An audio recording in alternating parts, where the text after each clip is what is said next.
como otras actividades, pues son la expresión de la universidad hacia el exterior y hacia nosotros mismos.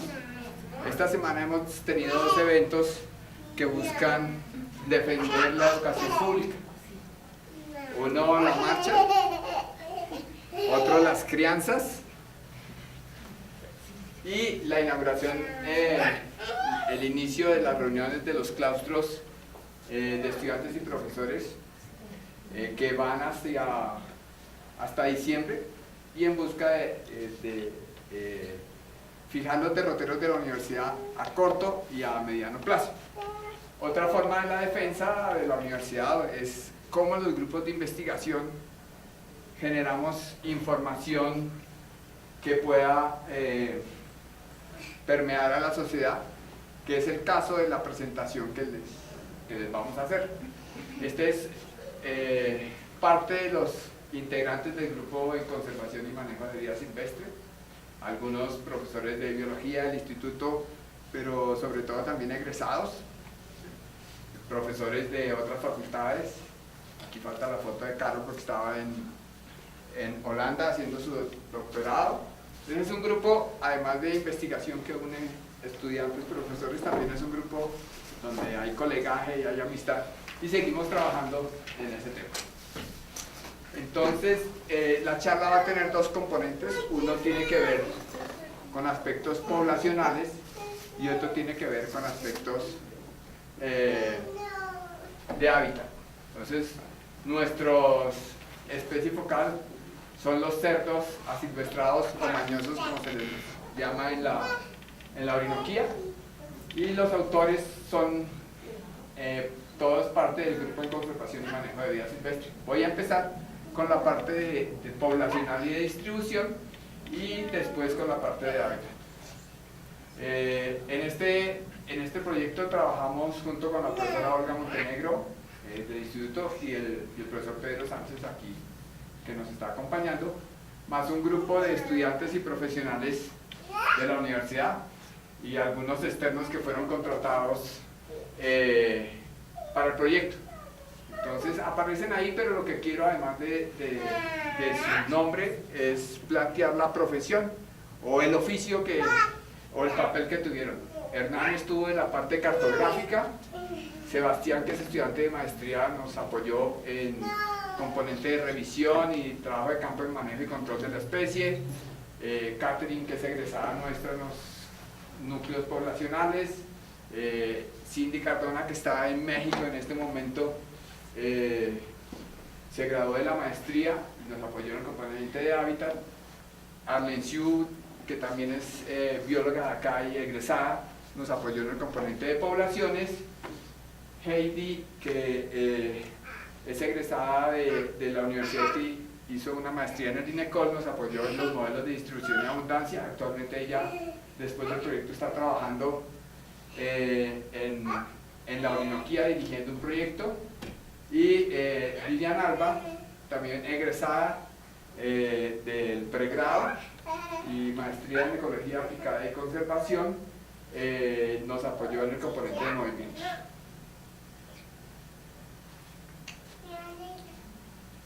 En general, la distribución de los cerdos Pseudoscrofa es la distribución nativa, es la que aparece aquí en negro, pero apoyada por nosotros como especie es la distribución actual. O sea, se distribuye a lo largo de todo el planeta y pues hace parte de las especies domésticas, pero también de las especies invasoras más importantes. Entonces, ha sido clasificado como una de las 100 especies invasoras, ¿sí? En su forma feral o asilvestrada cambia su fenotipo, del marrano gordito y rosadito, y sale un poco más osco o tosco, su hocico es más alargado, y como especie invasora tiene diferentes efectos sobre el ecosistema: vector de enfermedades, de destrucción de cultivos, depredación de fauna y flora, competencia con ungulados nativos y alteraciones en el suelo. Aquí aparecen algunas de las fotos. Pero ¿por qué es cerdo mañoso? Les voy a presentar rápidamente, ¿se van a para colocar los videos? Dos videitos sobre el proyecto que nos ilustran un poquito el tema de por qué se consideran mañosos en la zona.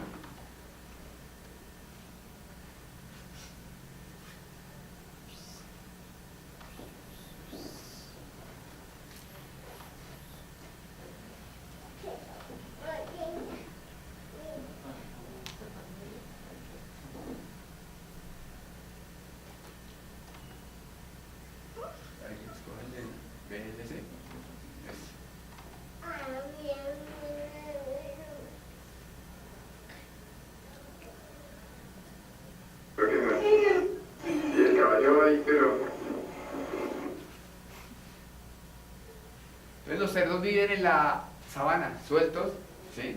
Y la gente, bueno, ahí necesitamos un camarógrafo como Gabriel, entonces la gente los cosecha, los atrapa, a los machos los capa, ¿sí? Y los vuelve a liberar. Y entonces se engordan en la sabana, pero como están capones, su almizcle se pierde y la carne sabe más rica, ¿sí? Pero andan libres en la sabana, entonces hay una mezcla de... A los machos, digamos que no les dan comida, las hembras las atraen de vez en cuando porque además son unas hembras que salen y pueden volver preñadas, entonces es ganancia cualquier animal que... Este proyecto no se hubiera podido hacer sin la colaboración de los vaquianos. Vaquianos, sí. Los atrapábamos.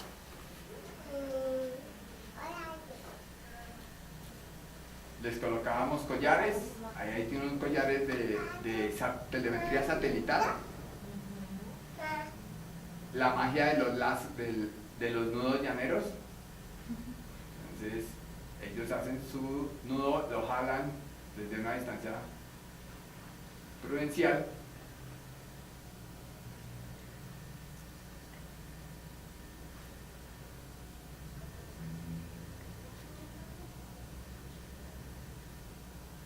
Esos son collares con arnés porque por la forma que tiene la cabeza de ellos se saldría, ¿sí? Se escaparía, se saldría. ¿Sí?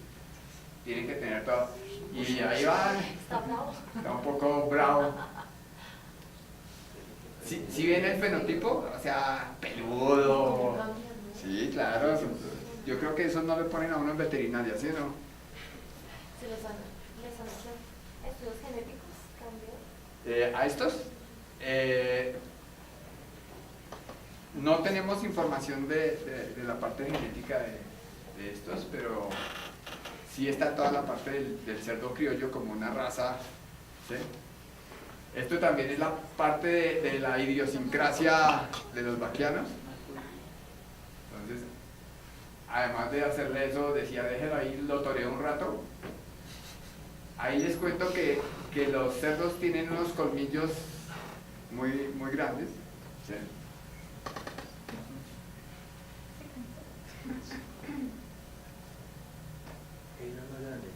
Claro, claro.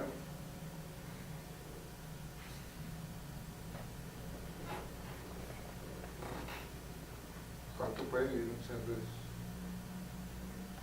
¿En vida silvestre? Pues realmente no tenemos todavía el seguimiento, hasta ahora es como el primer estudio, pero yo creo que ya adulto no tiene muchos enemigos. ¿Señor? Sí, es súper bravo y hace manadas, entonces yo creo que puede vivir 10 años o más. Sí. Hace 500 años se introdujo en la Orinoquía y en general en Colombia, y ahí sigue, las poblaciones siguen. ¿Sí? Bueno, entonces, gracias Sebas. Esto es una información sobre estudios que se han realizado en otros países, ¿sí? En este caso de Argentina son estudios sobre la distribución y observaciones de cerdos ferales, y esta es como la asíntota de cómo el interés sobre especies invasivas o mamíferos invasores se ha venido incrementando en Sudamérica, en una revisión de 2016 por estos autores. Bueno, el nombre que recibe también común es jabalí, ¿sí? Pero en este caso es Sus scrofa. Estos son los sitios donde hay estudios, y en este caso estaba las publicaciones y el número de individuos por kilómetros cuadrados. Aquí el tema es que sobre sabana hay muy pocos estudios, ¿sí? Y pues nosotros estábamos contribuyendo al conocimiento de los cerdos en las sabanas inundables de Colombia. Como les decía, hay poblaciones ferales en los llanos orientales, en Casanare y Arauca, posiblemente en el Caribe. El manejo es artesanal en los llanos. Ese manejo que les explicaba ha favorecido la presencia de poblaciones ferales. Se usa para autoconsumo, se comercializa y hay cruzamiento genético. O sea, la gente compra un marrano hermoso, un pietrán y no sé qué, y ya cuando se da cuenta que como que no le funciona, lo cruzan con el criollo. Entonces, hay digamos que pérdida o ganancia, depende de ganancia genética o pérdida genética porque tienen la raza pura.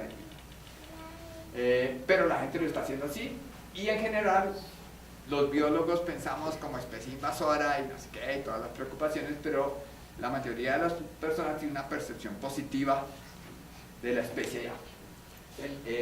Excepto cuando se empieza a meter a los cultivos o cuando está muy cerca el vecino y todas las excretas y la cochera como tal empieza a oler. Pero en sabana no tienen ese inconveniente. En Colombia,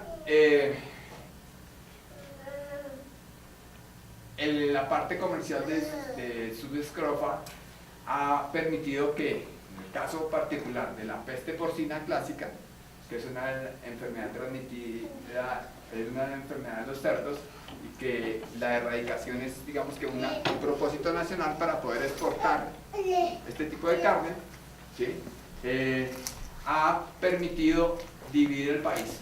Zonas libres de fiebre peste porcina clásica, unas zonas donde hay control pero ya no hay vacunación, y unas zonas de frontera donde aún se vacuna, y en esta zona precisamente fue donde nosotros trabajamos, en las sabanas inundables. Por otro lado, el consumo ha aumentado, el consumo de carne de cerdo, ¿sí? Si uno ve televisión, de vez en cuando aparece la propaganda por Colombia y todas las cosas, como una intencionalidad del país de que el consumo aumente. Y las proyecciones del país es que sigamos aumentando, sigamos comiendo más cerdo, ¿sí?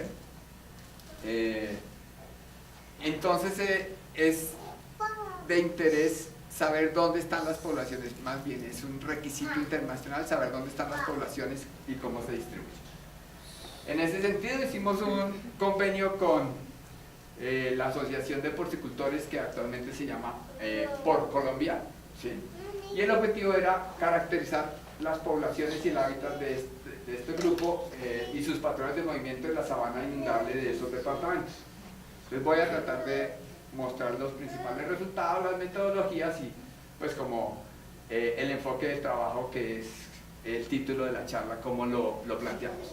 Entonces teníamos dos componentes, poblaciones y hábitat, y lo hicimos a dos escalas, ¿sí? Una escala regional que abordó uno, lo que la gente sabe, cómo la gente, o sea, una parte de entrevistas, que no la voy a presentar aquí, una parte de entrevistas, una revisión de técnicas de control, cómo la sociedad o los biólogos o los manejadores de fauna silvestre han propuesto controlarlo, un tema de núcleos poblacionales a escala regional, a escala local, parámetros poblacionales, área de acción con los marcajes que vimos en el video, y un análisis de hábitat a escala regional y un uso de hábitat siguiendo los animales marcados, ¿sí? Para finalmente, con esta información, hacer un modelo de distribución abundancia y unos escenarios de manejo. Esto no los voy a presentar en esta charla, solamente nos centraremos en núcleos poblacionales y en el análisis de hábitat. Entonces, estos fueron los objetivos: tener un panorama regional acerca de la distribución de las poblaciones de cerdos asilvestradas como una posible herramienta de manejo, o sea, dónde están, ¿sí? Evaluar las poblaciones de los cerdos mañosos en 5 localidades de las sabanas inundables de los llanos orientales.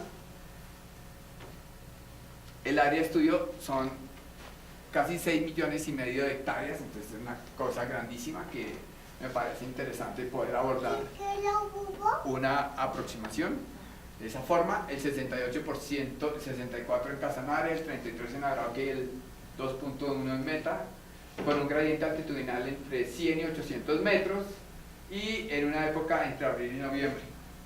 El convenio se fue hasta 2018 por la escritura de informe y todas estas cosas. Bueno, creo que todos conocemos el llano, pero esas son unas imágenes sobre la fauna mínea. Un venado, chigüiro, que también lo hemos venido estudiando, la parte de ganadería y otras especies. Oye, Hugo. Dime, ahí está, un búho. Entonces, tuvimos la posibilidad de recorrernos 2.300 kilómetros de los 3 departamentos en las vías disponibles, porque como les conté estaban en época entre lluvias y secas, ¿sí?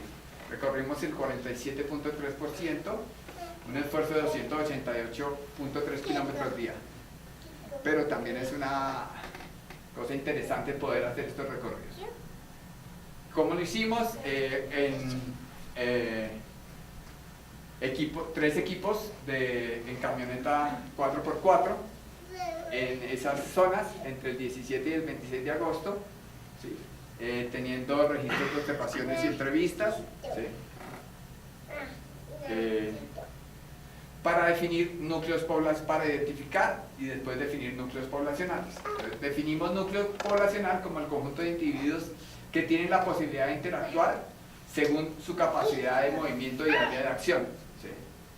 Obtuvimos registros de cerdos de crianza libre, son aquellos que la gente suelta, no tiene chiquero, ¿sí?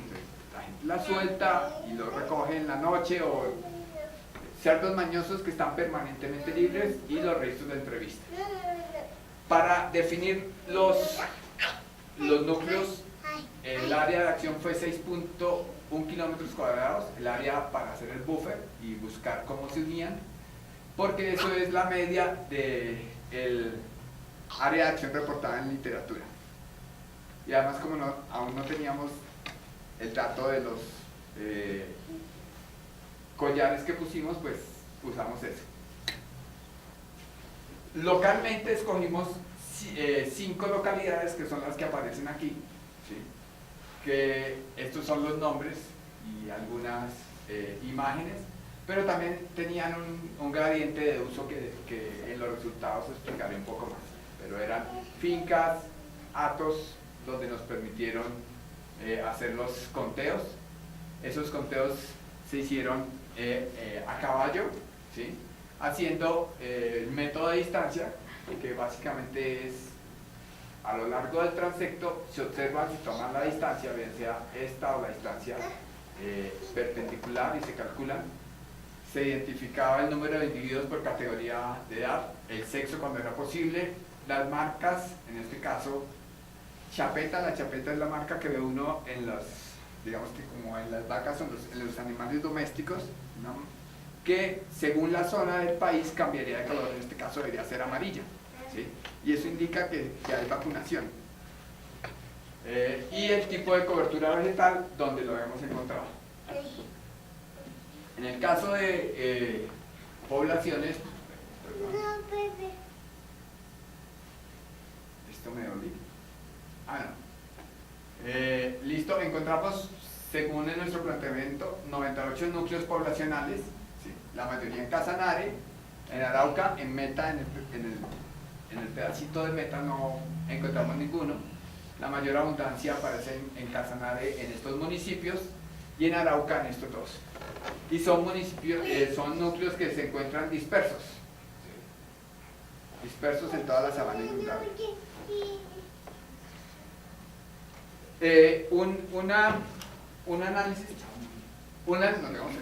Un análisis que hicimos es qué tan cerca están esos núcleos poblacionales de las granjas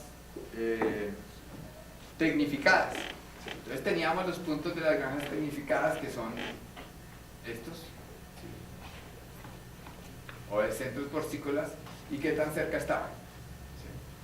Entonces, eso para relacionarlo con la enfermedad, aunque la posibilidad, entonces, el 43%, casi el 47% estaban a menos de 3 kilómetros, 17 entre 3 y 5, y el 25% más de 10 kilómetros. Aquí, desde el punto de vista epidemiológico y el tema que maneja el ICA, estas son como las áreas de vigilancia que ellos evalúan como distancia a las producciones porcinas. Encontramos diferencias entre las abundancias observadas. Aquí aparece el total de individuos, aquí aparecen las localidades. Entonces, de entrada hay unas localidades que tienen muchos más individuos, en este caso Matar de Flor Amarillo, y como veremos más tarde, está relacionado con que la gente los cuida, la gente los usa, ¿sí?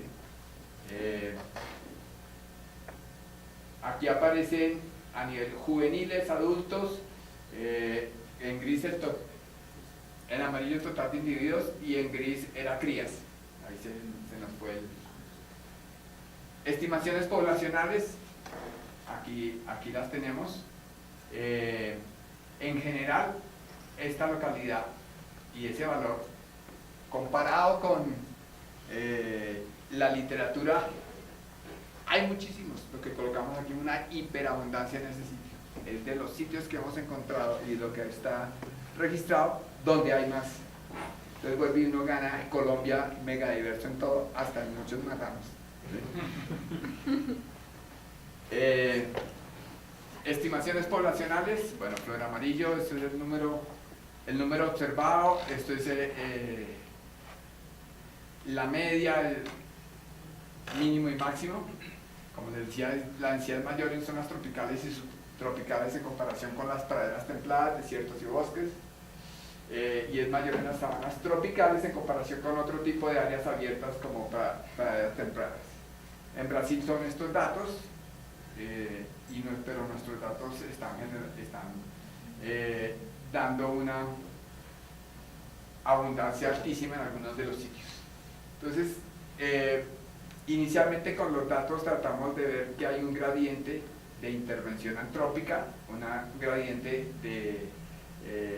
se relaciona, por ejemplo, con cultivos del arroz. Donde está entrando el cultivo del arroz, el marrano empieza a desaparecer porque la gente lo empieza a matar, ya empieza a hacer una competencia. Donde hay menos gente, se pueden mantener poblaciones, pero también tendría otro efecto sobre la biodiversidad. Entonces, las poblaciones ferales se adaptan muy bien a las condiciones, digamos que de manejo abierto, pero tienen otras implicaciones. El tamaño de grupo, son nuevamente las localidades. El tamaño de grupo varía entre los sitios. Estos son los valores encontrados, número total de grupo, que también hay variaciones, hay diferencias en Flor Amarillo, el total de grupos, mínimo, máximo, y los valores encontrados en cada uno de estos, más los coeficientes de variación. Estructura de edades en general, que también puede tener que ver con el tema del muestreo. A veces en la sabana alta es difícil ver crías, pero en general la mayor proporción está en adultos, ¿sí? En el caso del lagunazo fue donde se vieron más crías, y el juvenil no estuvo presente. La proporción de sexo que se hizo a partir de los recorridos de núcleos poblacionales, encontramos una proporción de un macho por 1.8 hembras.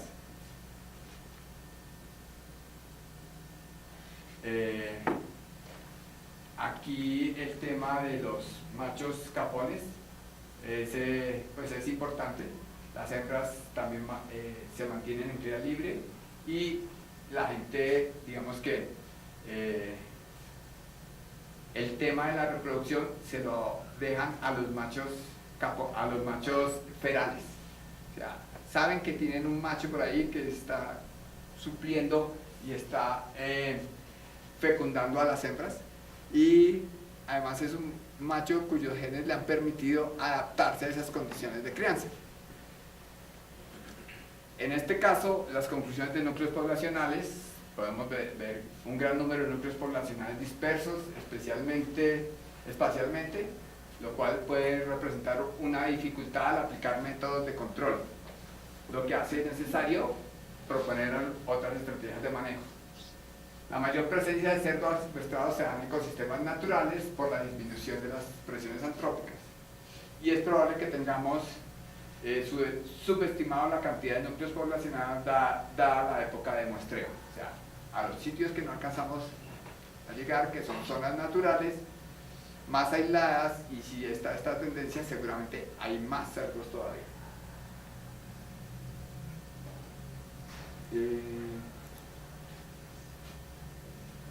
Entonces, existe una variación entre las localidades de una zona muy baja, por ejemplo en el Meta no existe, a una hiperabundancia en el Casanare.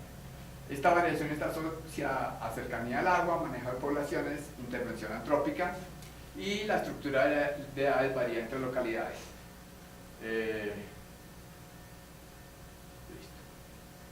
Ahora, el tema de hábitat, como aspectos adicionales a la introducción general, es evidente que la especie es generalista y usa muchos tipos de hábitat, tiene una alta plasticidad para adaptarse a diferentes ecosistemas, y su movilidad de abundancia se asocia con la disponibilidad de alimento, refugio, agua y posibilidad de reproducción, que son las variables típicas de cualquier análisis de recursos de hábitat. Estas son las coberturas de la Orinoquía y que dan alimento, refugio y agua. Entonces,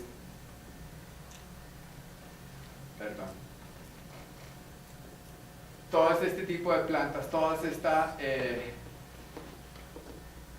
agua acumulada, esa humedad, el corozo cayendo, son fuentes de agua, fuentes de alimento para la especie. Además, los bosques de galería y demás son temas de refugio y protección para los animales. Agua disponible en muchos sitios, entonces hay un buen hábitat para la especie.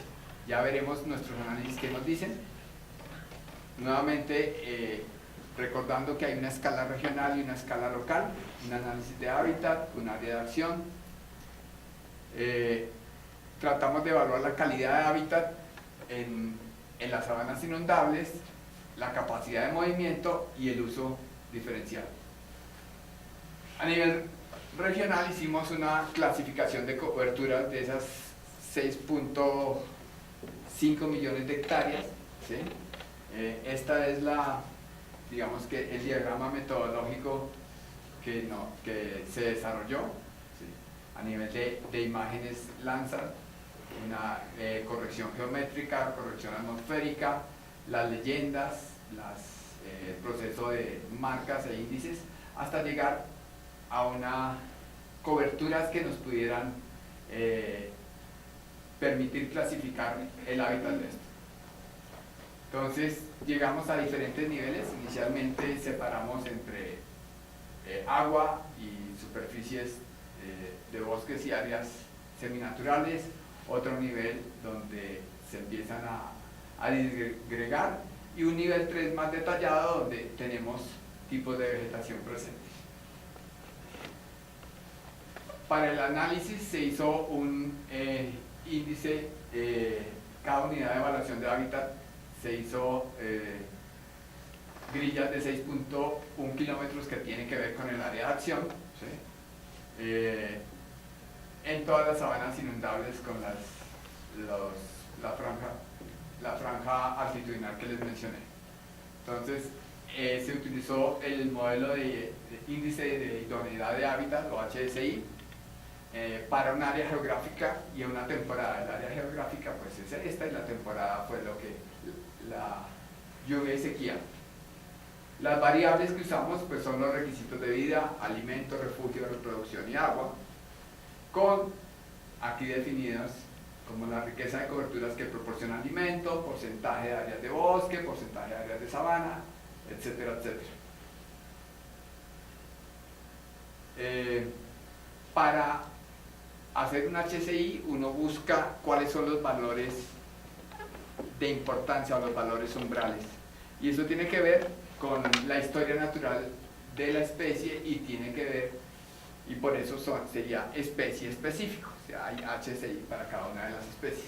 En este caso, para calcular los umbrales, tuvimos en cuenta dónde los observamos, o sea, tuvimos en cuenta la información de núcleos poblacionales y generamos por porcentajes de acumulación, por la frecuencia, generamos los valores de los umbrales. Para cada una de las coberturas hicimos lo mismo, y entonces se generaron, digamos que los umbrales para el modelo. Entonces, aquí aparece los umbrales para la riqueza de coberturas que proporcionan alimento, el comportamiento para las áreas de las sabanas arboladas. Aquí lo que quiere decir es que de aquí para allá el valor sigue siendo 1, porque ya se cumplen las características de hábitat. En este caso aquí tendría algunas diferencias, en este caso que fue presencia o ausencia, pues tendría también un tipo de calificación. Todo se vuelve al final una ecuación que nosotros digamos que la expresamos así, y con análisis geográficos la hacemos espacialmente explícito. Eso nos permitió clasificar espacialmente categoría baja hasta muy alta, o sea, rojo y verde como los extremos e intermedios. A nivel local, pues básicamente fue marcar los individuos y seguirlos, ¿sí? Seguimos 6 cerdos asilvestrados con telemetría satelital en 3 actos. Aquí están las fincas y las áreas. Esta es una imagen de salida de el programa que recibe la información. Estos ya son detalles que le adiciona a uno para identificar a cada uno de los individuos. Hubo uno que quedó solo, otros 2 acá y otros 3.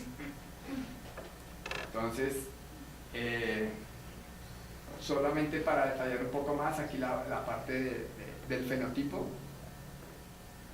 los colmillos. Entonces se les colocó telemetría, se capturaron los cerdos, se restringieron químicamente y se les tomó unas muestras de sangre para los parámetros, digamos que de PPC y otras enfermedades de los cerdos que fueron desarrollados por los laboratorios del ICA y un laboratorio de Antioquia, que por Colombia envió una segunda muestra.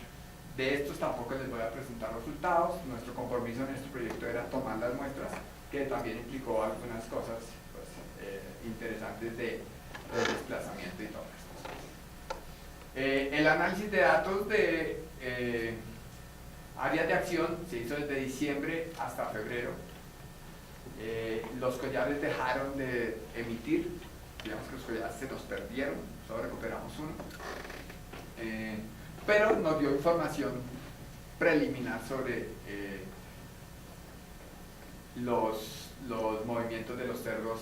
Entonces tenemos un estimador como el mínimo polígono convexo, es como puntos de observación, y al unirnos nos da un área, y uso de hábitat lo hicimos con análisis geográfico teniendo en cuenta disponibilidad y uso para tratar de identificar si la especie o el individuo, en este caso es a nivel de individuo, usa de acuerdo a la disponibilidad que daría un valor,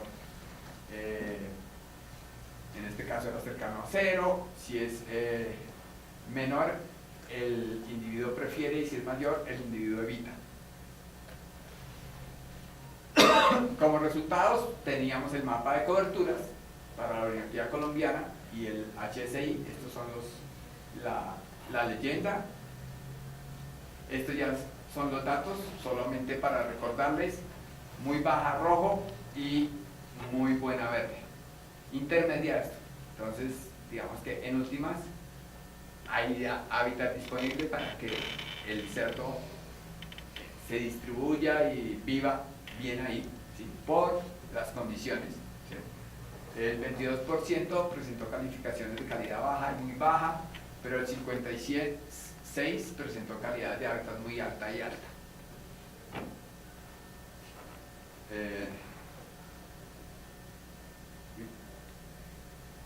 Entonces, a nivel local, individuos capturados y marcados, se les colocó el dato, los nombres, al que dejaron solo lo bautizaron con mi nombre. El equipo algo quería decirme, pero bueno, era el peso, dónde fue, la frecuencia, los otros, esta es la información, cada uno, digamos que se pudo seguir. Esta era la edad calculada un poco por la experiencia de los vaqueanos. Ese marrano tiene como 5 años, no sé qué. Entonces, estos son los otros. Llegó el momento que encontramos unos marranos que el collar no les servía, o eran muy grandes o eran muy pequeños. Entonces uno dice, ay, capturaron 6, pero ¿cuáles son los 6 que va a capturar? ¿Sí? Entonces hay un proceso ahí interesante del trabajo para llegar a decir que se le pusieron 6 collares. Aquí está el arnés, como les mencioné. Esta es el radiotransmisor y aquí abajo está la batería. ¿Sí?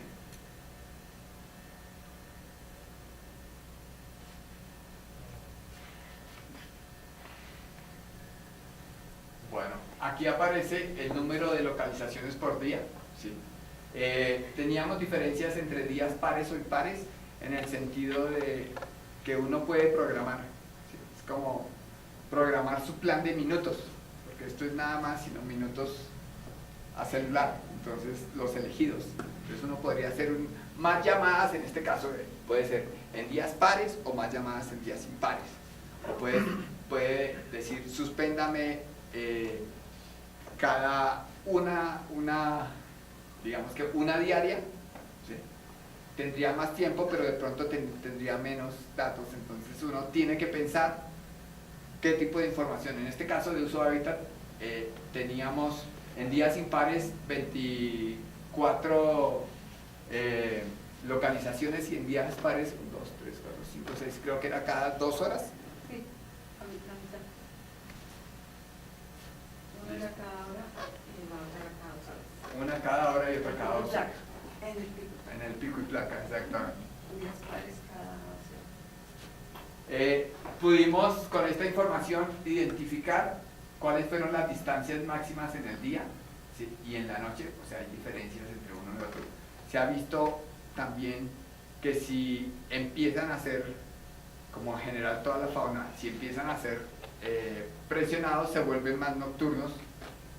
Si no son presionados, de día andan tranquilos. ¿Sí? Entonces aquí están las distancias, hay diferencias entre los individuos. Hubo un individuo que decíamos, ese man está muerto. Y después nos dimos cuenta que era que vivía en un apartamento elegantísimo. ¿Sí? El agua le quedaba como a 500 metros. El profesor Pedro pasaba por encima de él y el marrano ahí. Debajo del refugio, nosotros decíamos los bosques, las gramíneas altas, estos bichos se entierran. ¿Sí? Entonces estaba ahí metido, pasábamos con el caballo, hermano.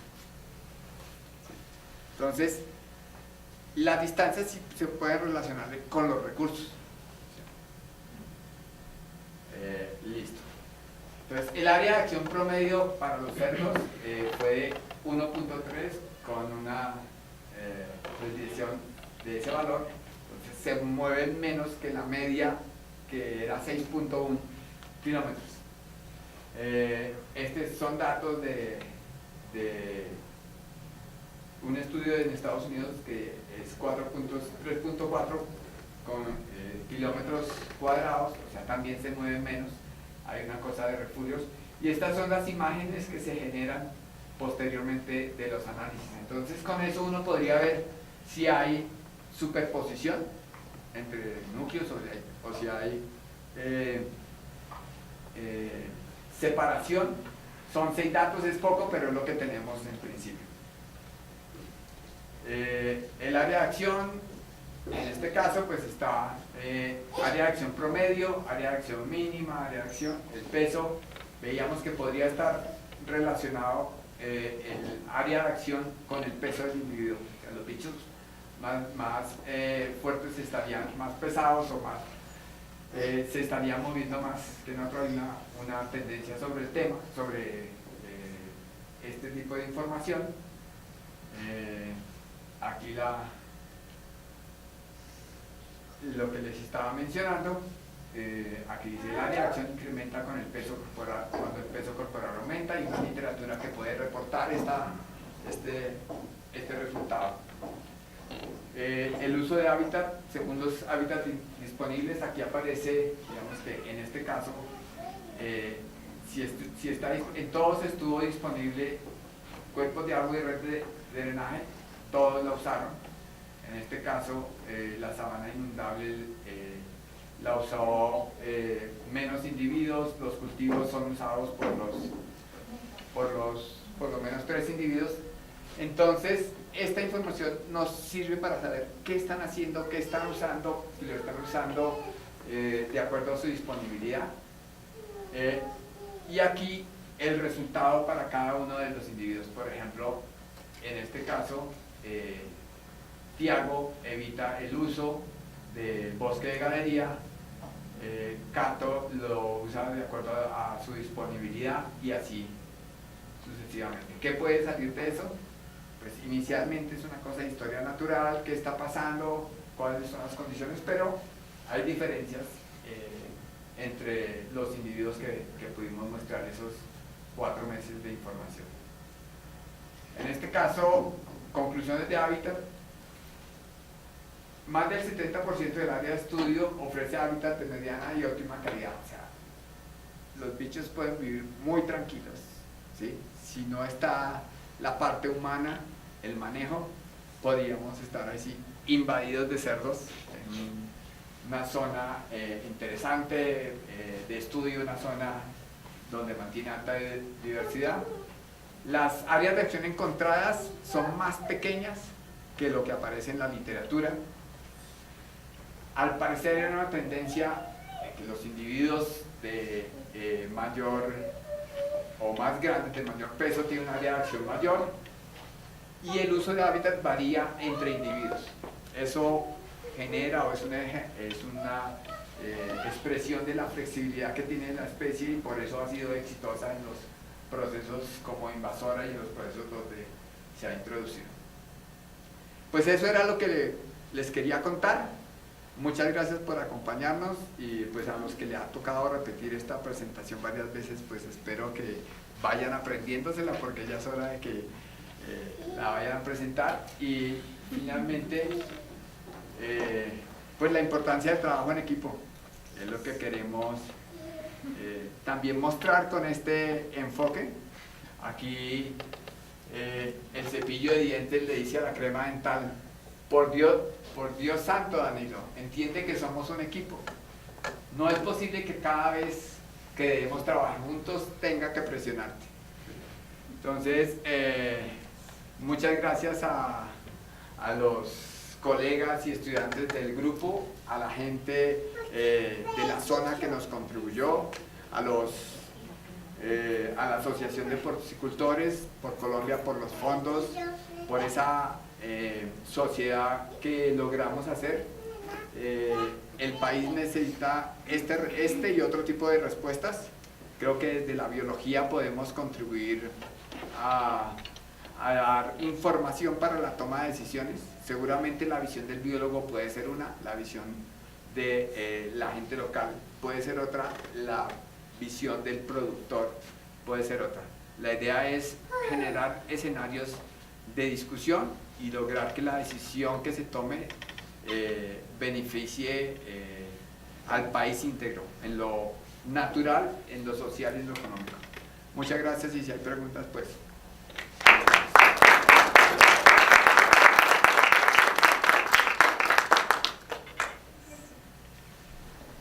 Sí, gracias. Pues en primer lugar quisiera preguntar cuál es como la idea que tenía por Colombia con este trabajo, es decir, más hacia el control de esas poblaciones, no les interesa, si les interesa, o sea, como en ese sentido. Y pues la pregunta la hago porque pues, recientemente se declaró el Distrito Nacional de Manejo Integrado Sinaruco en un área como de 300.000 hectáreas en Arauca. Y es un área donde se pretende pues como continuar con el uso sostenible que hacen los pobladores locales. Es una zona, como mencionabas, con baja población y con muchos cerdos.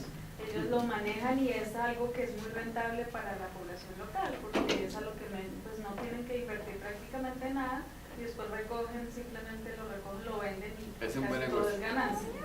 Entonces, yo sé que dijiste que me ibas a hablar de los escenarios de manejo, pero me interesaría muchísimo si de pronto en otra oportunidad o si pues porque es como un reto que tenemos ahora como país en esa zona de cómo poder balancear pues, el uso sostenible, el manejo de los cerdos y que igual trate de mantener la enorme biodiversidad en esa zona. Listo, chévere, muy bueno. Gracias, chévere también que nos dejes tus datos y tomen los nuestros y seguimos como en contacto sobre el tema. Lo que a la asociación le interesaba era poder reportar a la comunidad internacional que estamos haciendo algo sobre el tema de cerdos asilvestrados e inicialmente la pregunta básica es ¿dónde están y cuántos hay?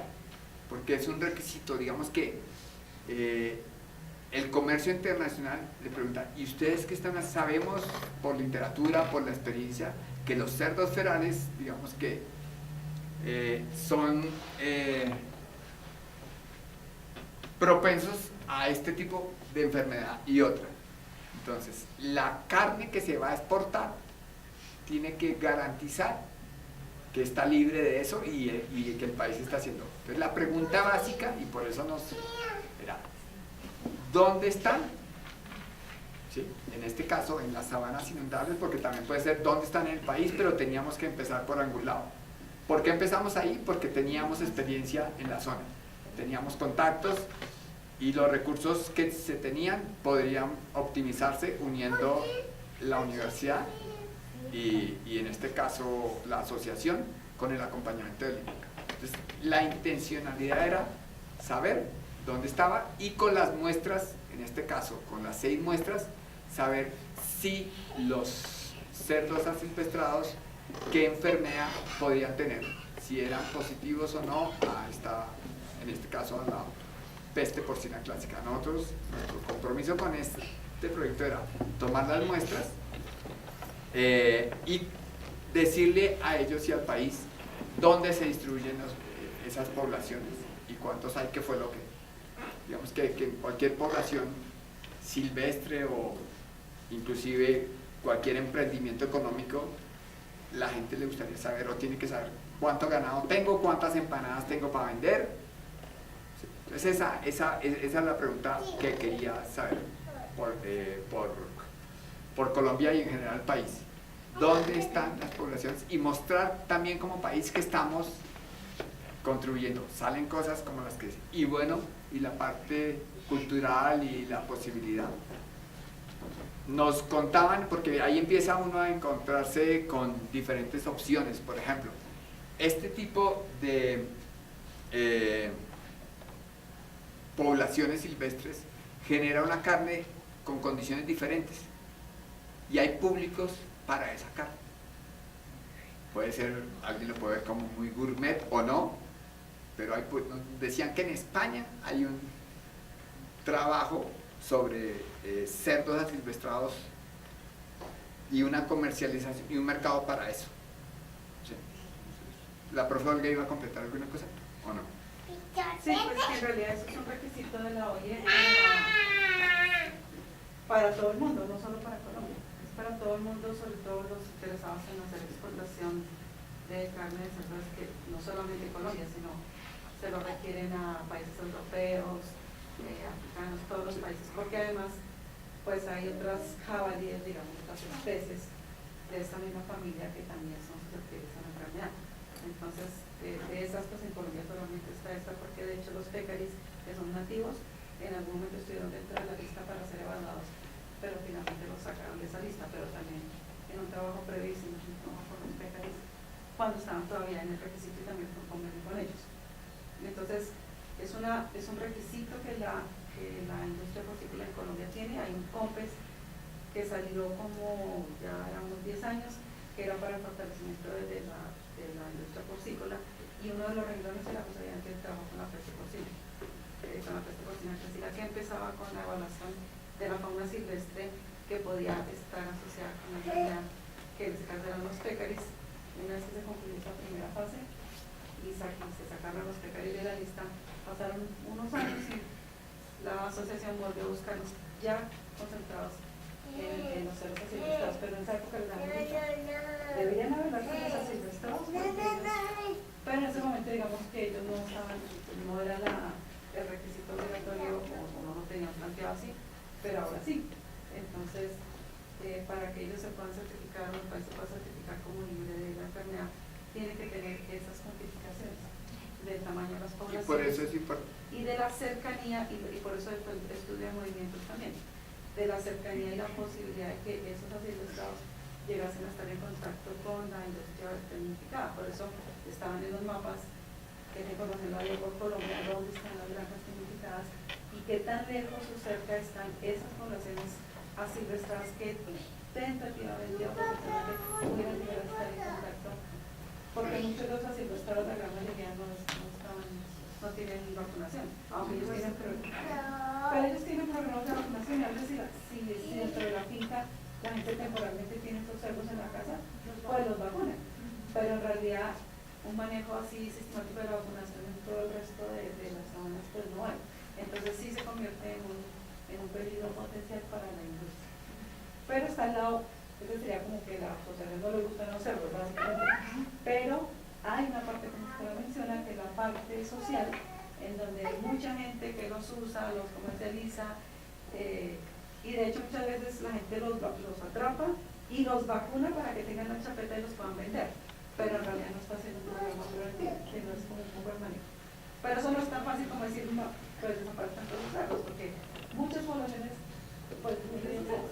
Entonces es un tema más complejo, porque están estas dos, o sea, la parte de sanidad y el interés económico del país en cabeza de una institución que gobierna todo el país en cuanto a la industria porcícola, y está toda la parte local, regional, que donde es muy fuerte también el tema del cerdo. Pero además el cerdo pues está considerado una de las 100 peores groseras del mundo. Entonces son como varios componentes del mismo problema. Pues agradecerle a Hugo porque me pareció muy interesante, no sabía nada de cerdos, solo que eran muy buenos. Pero bueno, digamos, una de lo que permiten los modelos poblacionales es poder saber cuánto se puede extraer sin poner en riesgo el recurso. Sí.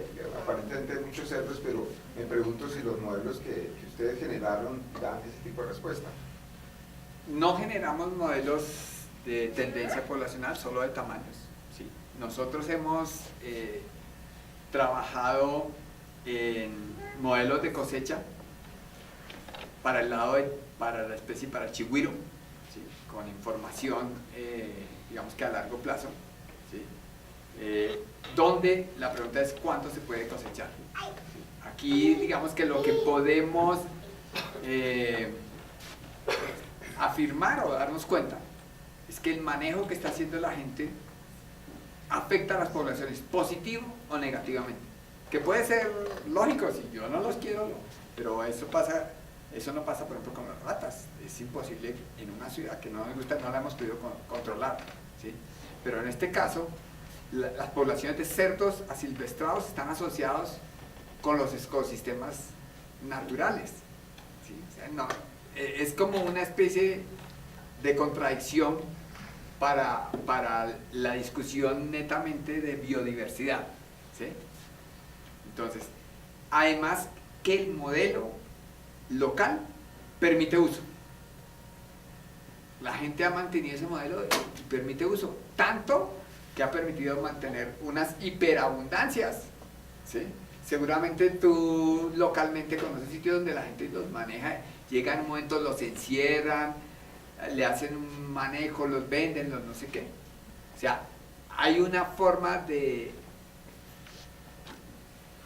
manejo, llamémoslo artesanal, que yo creo que es de manejo criollo, que ha permitido que la población se mantenga y hace parte ya de la cultura, ¿sí?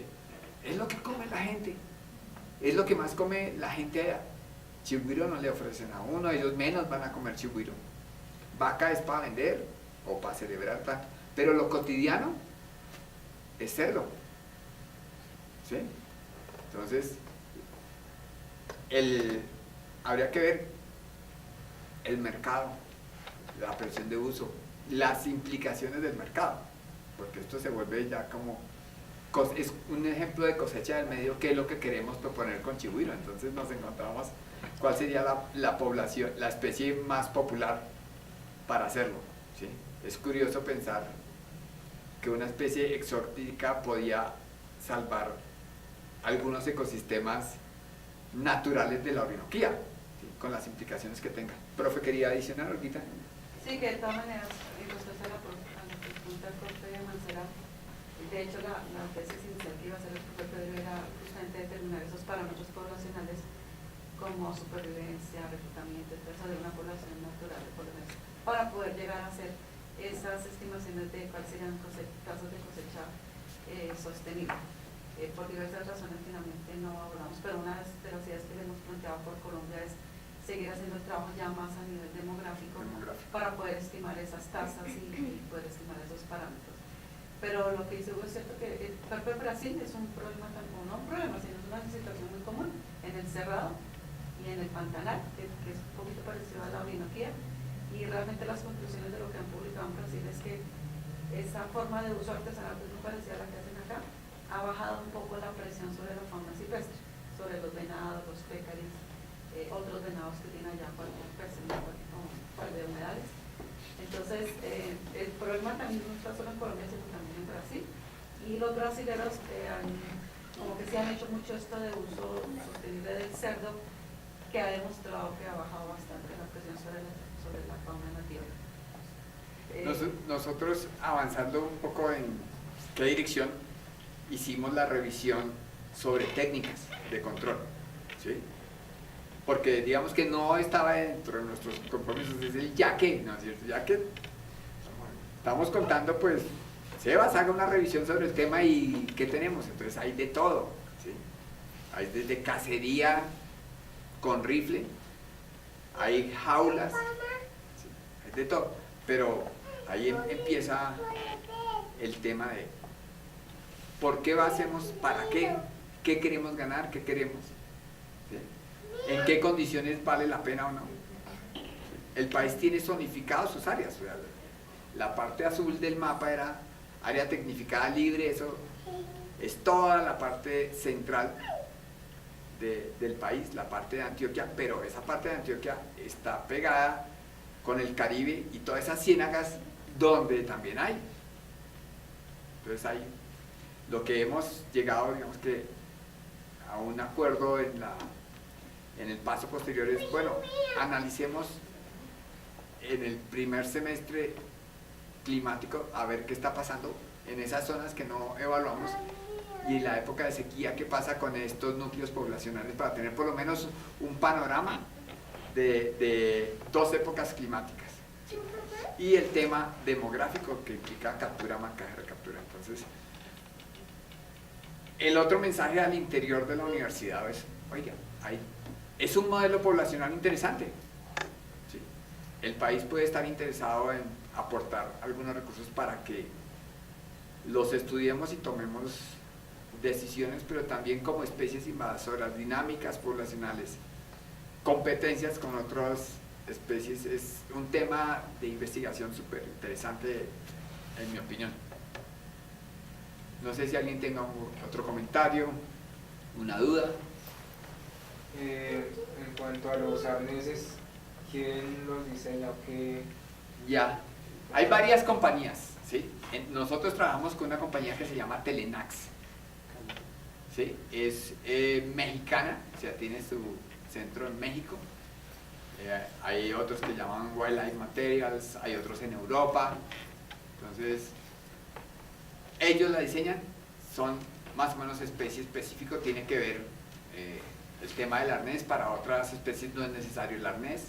Hay unas limitaciones, no sé si de eso me estás preguntando, hay unas limitaciones por peso que puede cargar un animal.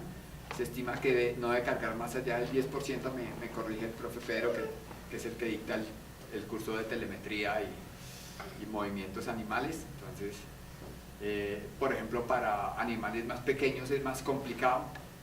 ¿Sí? No sé si quieres saber cuánto puede costar un collar de esos. No, digamos, era por lo que siente el animal. De pronto, si es un aparato electrónico y de pronto se calienta, lo estresará, o más bien es muy cómodo y bien. Claro. A ver, si a uno le molestan los zapatos nuevos, a pesar de que haya gastado no sé cuánto, imagina un animal, o sea, la interacción con cualquier animal o con cualquier ser vivo va a afectar. Inclusive, encontramos el único collar, encontramos un cerdo que se había muerto. No sabemos si fue por el collar, si fue por época de sequía, ¿sí? Encontramos otro que estaba flaco, pero no sabemos si era por el collar o época de sequía al que estaba flaco, así como que venga hermano, quitémosle el collar, ¿sí?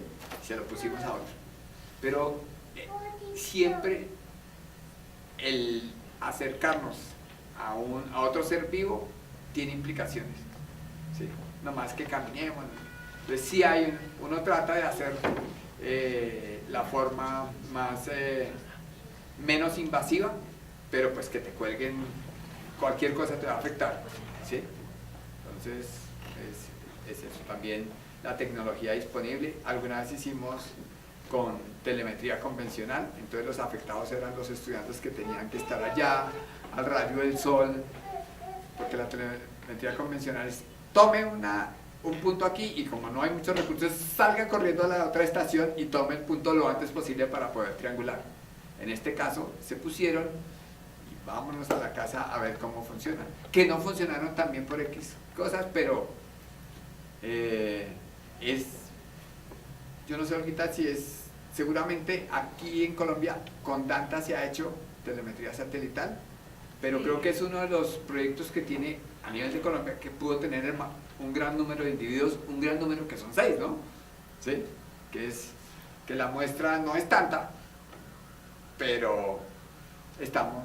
Por el costo también de su tipo. Claro. ¿Cuánto vale? Decías que... Pero ahí estaba esperando que preguntar. No, nos valió, fueron 60 millones lo que se gastaron. Es como en promedio de 10 10 millones. por bicho.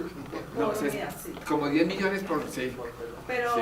ese precio incluye no solamente el equipo, Sí, no, el sí, seguimiento. realmente lo que más vale son los datos, Sí. porque lo que uno contrata es como si fuera un paquete de datos. En este caso usamos un sistema relativamente nuevo que se llama Iridium, que es como el tipo de satélite. Entonces, más o menos funciona que el animal tiene puesto el dispositivo y está programado, ya fue como para que nos alcanzara la plata, lo programamos de que los días pares e impares, el pico y placa, para que los días pares tomara cada hora una posición y los días impares cada 2 horas. Pero el dispositivo solamente manda al satélite cuando tenga 10 datos. Entonces a veces si no había mucha señal, esos 10 datos se demoraban en llegar. Pero, digamos, en general, había como un retraso de unas 2-3 horas.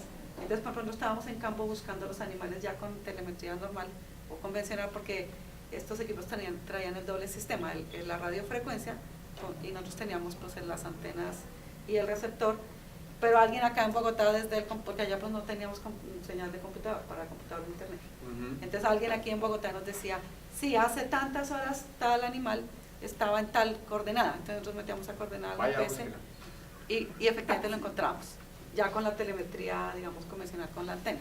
Entonces tenía, digamos, el doble sistema y eso también, pues, digamos que incrementa un poquito el costo. Pero si no hubiera sido así, pues no los hubiéramos podido ubicar ya, digamos, directamente en campo.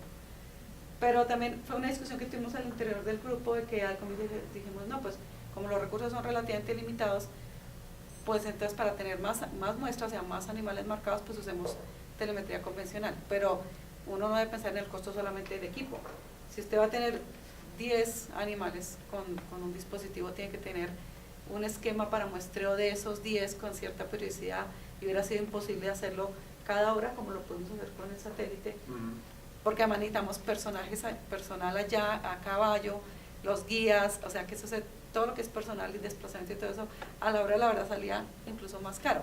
Entonces hicimos como una reflexión y esa tabla de decisión de los pros y los contras, y aunque la muestra no era muy grande, podíamos tener datos con más datos y sin tanto personal allá. Nosotros fuimos, los pusimos y luego volvimos a los varios meses, claro, pero teníamos los datos diarios en el computador. Si se dan cuenta ustedes ahí, bueno, machos o hembra, ¿qué muestramos? Puro macho. ¿Y por qué puro macho?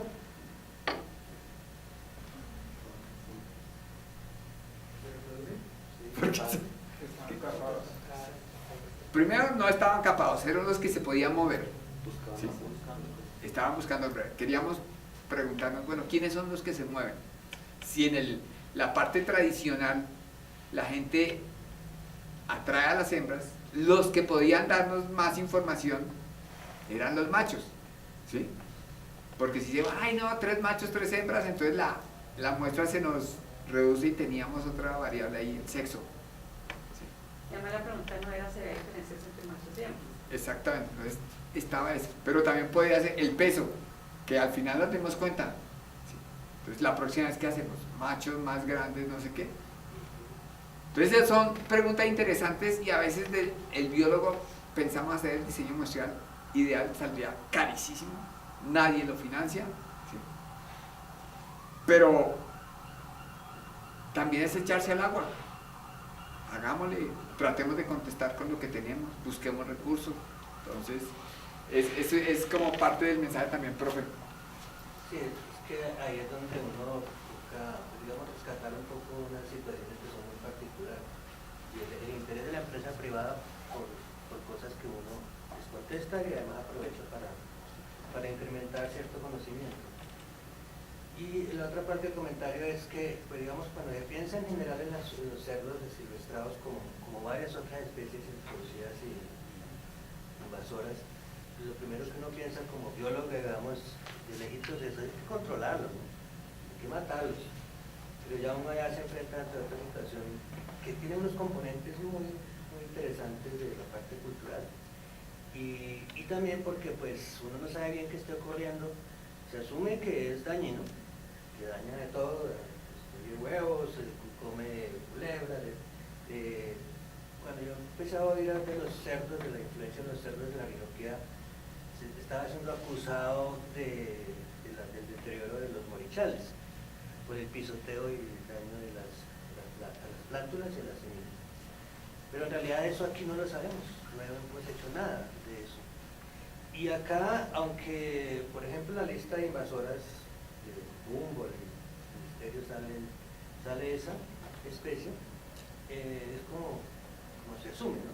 Pero no sabemos qué está pasando. Y aparte del interés de la empresa privada por conocer cosas particulares, está la decisión, digamos, administrativa de conservación y de manejo de la autoridad ambiental, pero no hay recursos. Es algo que es costoso y además muy importante. Se supone que debe haber una decisión ahí, o control o no control, y qué tipo de control o manejo hay que hacer.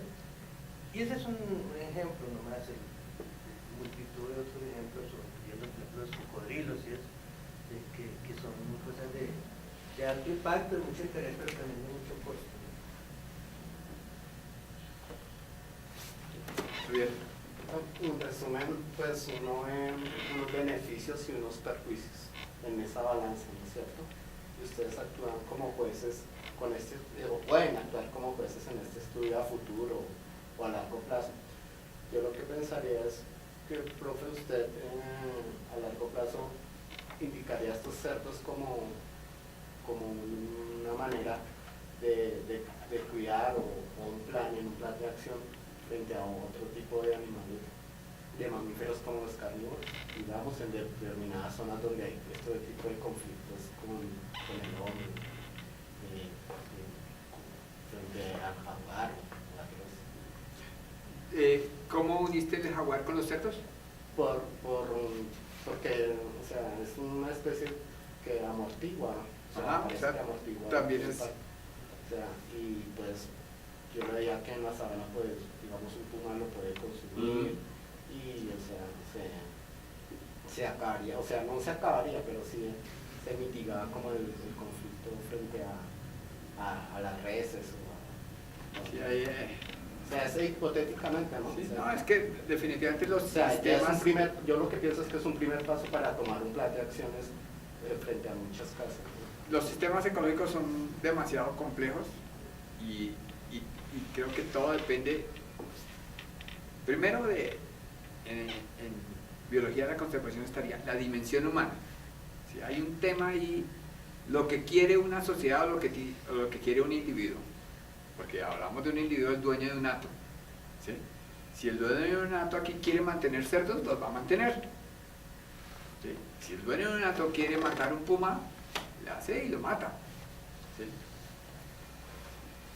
Ese es un nivel. Ahora la decisión más regional o más como país. Ahí está afectando esa dimensión humana en este momento, es la que está jalando la conservación, la persistencia. El cerdo, como les decía, ya tiene ahí 500 años. Ha modificado el ambiente, como decía el profe, con algunas cosas que no sabemos qué tanto, ¿no? Pero las acciones humanas también lo modifican de una forma de pronto más rápida, ¿sí? Entonces lo que se está generando, en mi opinión, y ya para centrar, es que localmente tienen que haber decisiones de cómo queremos manejar el territorio. El territorio puede ser lo que tú mencionabas, que hay un grupo interesado en no sé qué. Entonces, ¿cuál es el área? En el caso, digamos que específico, yo técnico diría, ¿cuál es la unidad de manejo que se quiere implementar, se quiere afectar? La unidad de manejo puede ser una zona donde se mantengan este tipo de cerdos para seguir criándolos o manejándolos y que obtengan beneficios. Y en esa zona va a haber muchas cosas. Lo que sí es cierto es que la producción tecnificada para el mercado internacional en el momento no aceptaría los cerdos asilvestrados cerca de, ¿sí? Entonces es otro escenario, ¿sí? ¿Dónde vamos a promover esas granjas tecnificadas? ¿Qué ventaja? ¿Cómo vamos a convencer? ¿Qué vamos a proponer? Entonces hay desde lo local hasta lo nacional. Nosotros estamos aportando información y esa es la tarea nuestra, es la tarea de la universidad, ¿sí? Y la tarea de los investigadores. Pero también tomar posiciones, escuchar, mediar, dar información. Lo que el profe Mancera mencionaba, el modelo poblacional, bueno, pues hay que hacerlo para una localidad específica, ¿sí? Es probable que las comunidades allá están interesadas. ¿Qué tanto nos creerían que hay que hacer un modelo poblacional? Y no, nosotros sabemos cuántos hay, que es básicamente casi la respuesta de todo. Eso hay 8. Eso se ve. Y uno va y no los ve. Y cuando se va todo el mundo le dice, ay, aparecieron. ¿sí? Entonces son cosas de decisiones dentro de cada uno de los contextos. ¿Sí? Este es un contexto regional muy amplio, 6 millones y pico de hectáreas. ¿Sí? Pero en los atos es donde se toman las decisiones. Si yo arriendo para arroz, tomo una decisión. Si yo arriendo para palma, tomo una decisión. Si yo cazo, si yo capo un marrano, son esas cosas que mueven la dinámica hacia un lado u otro. Profe Olga. Sí, pues solo quería agregar que esta especie pues tiene un potencial muy grande de ser manejada, digamos, de una forma, el interés, digamos, de la asociación es como el peligro sanitario, ¿cierto? Pero de hecho ese peligro sanitario está en todo el mundo donde hay cerdos asilvestrados, que son muchos países del mundo, y en otras partes los han tratado de manejar a través de una vacunación, digamos así, entre comillas, indirecta, y es a través de dejarles, por ejemplo, no sé, como una galleta con un tipo de vacuna, que es, digamos, es una forma cuando usted definitivamente no los puede capturar todos y vacunarlos. Entonces, yo creo que la vacuna aéreo. O sea, lo que yo creo es que dependiendo de la zona y un poco de los actores que estén en la zona y las características de la zona, puede haber seguramente un tipo de manejo que va a ser diferente a otra zona dentro del mismo país, dependiendo un poco de las circunstancias. Entonces, si hay una población humana que lo quiera aprovechar, que lo está aprovechando, pero esta especie tiene un potencial peligro sanitario, pues habría que buscar atacar ese de forma que la gente lo pueda usar, minimizando ese peligro, pero que también sea beneficio para la gente, pero también ver hasta dónde, si realmente, esa parte realmente no la hemos estudiado, hasta dónde realmente la especie sí está generando un problema ya en los ecosistemas. Si uno lee la literatura en general, en Australia, por ejemplo, lo culparon ya de la extinción o cuasi extinción de un pajarito, pues el periquito australiano, ¿cierto? Y de hecho allá lo cazan por cientos, o sea, es una cosa, pero ese país no tiene predadores naturales, ¿cierto? Entonces, pues uno no puede generalizar que la situación, y los cerdos están en esa lista negra por sus efectos tan grandes que han tenido en otros países, pero aquí los efectos no son tan claros, porque aquí la gente hace un manejo de la castración de los machos que de alguna manera están manejando de alguna forma las poblaciones. Aquí hay depredadores, lo que tú decías de pronto los grandes felinos, hay una diversidad muy grande. Entonces realmente, aunque es una hiperabundancia en Latinoamérica, esos son datos comparados con Latinoamérica, básicamente con Argentina, y de pronto algo de Chile, pero en realidad, si uno lo compara con Australia, hay más, o en el sur de los Estados Unidos, o en todos los Estados Unidos hay muchos más, y son otros fenotipos, además porque hay un cruce genético, así hay muchas variantes. Así como una vaca. Sí. Entonces, el manejo en cada zona, o sea, no se puede hacer como esa es mi opinión, no se puede hablar de un manejo generalizado o erradicación total, que es probablemente muy difícil o casi imposible, o simplemente no hacer nada, sino que dependiendo de la zona, de las necesidades y las potencialidades y las oportunidades, pues podría haber un manejo un poco diferente. Eso es lo que me parece. Yo es que quería dejar la reflexión del manejo de invasoras y la dimensión humana. Todos hemos oído los hipopótamos colombianos. Tenemos la población más grande de hipopótamos fuera de su área de distribución. ¿Sí? El ensayo del control casi tumba a un ministro. ¿Sí? La inversión que se está haciendo para tratar creo que es de las especies que más se está invirtiendo recursos. Hay una tutela que dice que no se pueden cazar hipopótamos por el derecho a la vida, ¿sí? O sea, hay una doble moral en esta cosa, pero también hay un efecto de la decisión humana y hay un papel de la academia de informar y una decisión del país que tomar, ¿sí? Entonces, ¿qué pensamos? ¿Qué estamos haciendo? ¿Cómo actuar? ¿Sí? Sopesar costos-beneficios. ¿Sí? El tema de las invasoras es una cosa de otra charla. El tema de los hipopótamos es una cosa de otra charla que ya le hemos dicho, pero lo común es el contexto y la dimensión humana. creo que tenemos en el mundo suficiente ilustración sobre el efecto que pueden tener las especies invasoras, porque la categoría de invasora es que ya aumenta su tamaño poblacional, que está afectando. Una cosa es exótica y otra cosa es invasora. Que desplaza también. Sí, que desplaza. Hay todo un proceso. Entonces, ¿en qué momento actuamos? Ahí es donde la teoría de poblaciones empieza. ¿En qué momento actuamos? Y si lo dejamos, el costo como sociedad que estamos dispuestos a asumir. Pues un placer que nos hayan acompañado. Gracias a ustedes y nos volveríamos a ver después de Semana Universitaria con otro tema de interés relacionado con algas marinas. Pero estén atentos a la información. Muchas gracias.